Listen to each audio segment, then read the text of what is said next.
My name is Hassan Sheikh. I'm the CEO and Director of Ducorr Middle East, a corrosion management company. We've been in business for around 20 years. I've been working with Murtaza for about 1 year now, just a little bit over 12 months, actually 12 months this month. It's been an outstanding journey.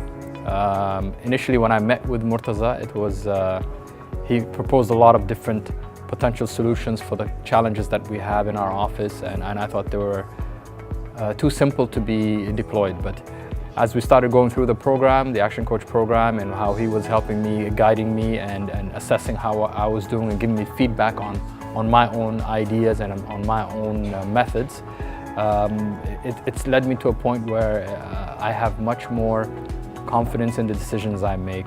The business is doing much better.